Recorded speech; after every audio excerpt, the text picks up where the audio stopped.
Welcome to today's episode of Leading with Love, the podcast where we explore how love, empathy, acceptance, and diversity can transform the way we lead at work, within our families, and in our communities. I'm your host, Laura, and today we're diving into a topic that sits at the very core of love-driven leadership: acceptance and inclusion, making space for every voice. Whether you're leading a team, a family, a classroom, or a community, the way we make space for others, especially those who've historically been silenced or sidelined, defines the culture we create. So today, we're going to unpack what it really means to lead inclusively, how to cultivate radical acceptance, and how to ensure that every voice not only has a seat at the table, but is heard, valued, and celebrated. First, let's talk about the power of being seen and heard. Every heart centered leader knows that visibility is vitality. When people feel seen, they come alive. When people feel heard, they believe they matter. I once led a team where one of our quietest members, let's call her Sarah, rarely spoke up in meetings. She was brilliant, her work was meticulous, her insights were sharp, but in group settings, she faded into the background. Not because she lacked ideas, but because the space didn't feel safe enough for her voice to rise.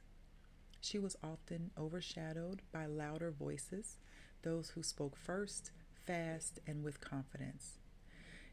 As a leader, it's easy to miss the quiet ones. We're busy. Calendars are packed with meetings, deadlines are always approaching, and you're being pulled in so many different directions.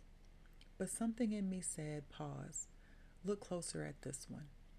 So one day during a one on one, I asked if she would be open to leading a project. She hesitated, and I could see the inner dialogue playing out. Can I do this? Will they listen to me? What if I fail? But she said yes, and what followed was pure magic. Her ideas were fresh, her execution was flawless. She brought a calm, strategic energy that elevated the entire team, and her confidence went through the roof. But here's the truth: that transformation didn't start with the project I gave her. It started the moment she felt seen. It started the moment someone said, I believe in you. The moment someone paused long enough to notice her capability and cared enough to invite it forward. This is the heart of inclusion. It's not just about policies or diversity metrics, it's about presence. It's about noticing who's not speaking and asking why. It's about creating psychological safety so people feel brave enough to bring their full selves to the table. Because here's what I've learned: people don't speak up when they don't feel safe. They don't share ideas when they fear rejection. They don't lead when they've been conditioned to follow. And as leaders, we have the power to shift that. We can build cultures where silence isn't mistaken for disengagement, where introversion isn't mistaken for lack of leadership, where every voice, no matter how quiet, is honored. Think about your own spaces, your meetings, your family dinners, your group chats. Whose voice is missing? Who might be holding back? Whose brilliance might be waiting for an invitation? What small gesture could unlock their potential? An invitation? A question? A moment of acknowledgement? Sometimes the most powerful thing we can say is, I see you, I hear you, and you matter. So let's be the kind of leaders who don't just speak, but listen, who don't just direct, but invite, who don't build teams, but build trust. Sometimes inclusion gets reduced to a checkbox. A seat at the table without a voice is still exclusion. And dare I say, it's tokenism. Tokenism is when someone is invited into a space for optics, not impact. It's when diversity is being displayed, but not empowered. It's when someone is asked to be present, but not to participate. And it's exhausting for the person being tokenized and for the culture that pretends it's inclusive. True inclusion means co-creation. It means asking, what's your point of view? With genuine interest. It means asking, what do you need to thrive? And then actually taking steps to provide their needs. It means truly honoring, respecting, and valuing diversity. It's not just inviting someone in, it's letting them help shape the room. When we think about diversity, we typically think ethnicity and gender. But true diversity is so much bigger than that. It's about neurodiversity, generational diversity, socioeconomic backgrounds, educational backgrounds, communication styles, life experience, spiritual beliefs, family structure, accessibility, and ability. So let me ask you something. Have you ever sat in a room with people who represent the full spectrum of humanity? Different ethnicities, genders, including gender identities, generations, income levels, education paths, and lived experience, and had a real, vulnerable, heart centered conversation. It will change your life because when we listen to people who are different from us, we don't just expand our understanding, we expand our humanity. We begin to see that our way isn't the only way, that our lens isn't the only lens, that our story isn't the whole story. And that's where belonging begins.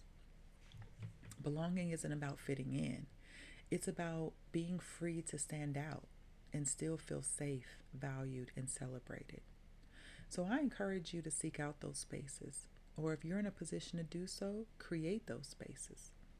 Make it your mission to get to know people who are different from you, not just professionally, but personally. You'll become a better leader and, more importantly, a better human. Now, let's talk about some ways to move from tokenism to true belonging. And this is not just for those who hold a title, this is for everyone because culture isn't built by titles, it's built by behaviors. So, here are 3 ways to start. Number 1, ask, don't assume. Don't guess what people need, ask them. Inclusion starts with curiosity. Ask, what helps you feel safe here? What's something you wish people understood about you? What's one thing I can do to support you better? And then listen. Without defensiveness, without rushing to fix, just listen. Number 2, be self-aware and share the mic. If you're always the loudest voice in the room, take a step back. Make space for others to speak. If you're facilitating a meeting, rotate who leads. If you're brainstorming, ask the quietest person what they think. If you're posting on social media, amplify someone else's story. Because leadership isn't about being heard, it's about helping others be heard. And number 3, celebrate differences. Don't just tolerate diversity, honor it. Let it shape your strategy, your storytelling, your solutions. Invite people to share their traditions, their perspectives, their ways of working. Design workflows that accommodate different needs. Build rituals that reflect different cultures. Because when we celebrate difference, we build cultures of belonging. Now, as we bring this home, I want to issue a challenge, not just for the week, but for your leadership journey. Invite someone who's often overlooked or overshadowed to lead. Not just contribute, but to own a moment. Let them lead a conversation, present an idea, or share their perspective. And when they do, listen. I mean, really listen. Not with the intent to respond, not with the urge to correct, but with the heart to understand. Because the truth is, there's wisdom in every voice. You just have to want to hear it.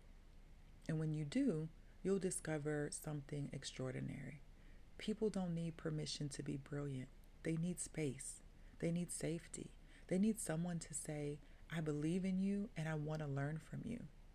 Listening is not passive. It's an act of leadership and an act of love. And let's be clear, inclusion is not a one-time act or initiative. It's not a workshop. It's not a quarterly campaign. It's a daily practice. It's in the way we greet people.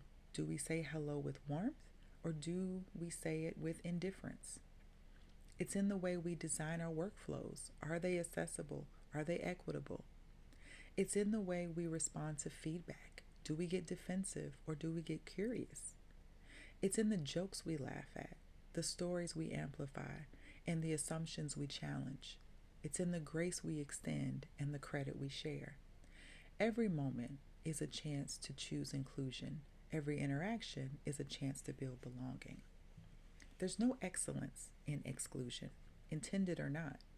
Exclusion erodes trust, stifles innovation, and shrinks potential. When everyone feels genuinely accepted, equally important, and deeply valued, that's where excellence lives. That's where creativity flows, and that's where culture thrives. So let's get intentional about inclusion and commit to the daily work, the uncomfortable conversations, the unlearning of old habits, the reimagining of new possibilities. Let's be brave enough to ask who's missing from this room, whose story hasn't been heard, what bias might I be bringing into this space? Because when we do that, we not only make space for every voice, we usher in transformation, and that's leading with love. Now, as we wrap up this episode, I have an affirmation I want to share with you. So close your eyes unless you're driving. Take a deep breath in. Relax as you exhale and receive the affirmation. I create space for every voice. I lead with love, listen with intention, and honor every story. Again, I create space for every voice. I lead with love, listen with intention, and honor every story. One more time. I create space for every voice. I lead with love, listen with intention, and honor every story. Let me know in the comments if this affirmation resonates with you, and feel free to share one of your own if you like. Now that's all for this episode, friends. Thank you for joining me today on Leading with Love. If today's episode inspired you, please like, share, and subscribe. And let's work together to create a culture where inclusion isn't just another value, it's a verb.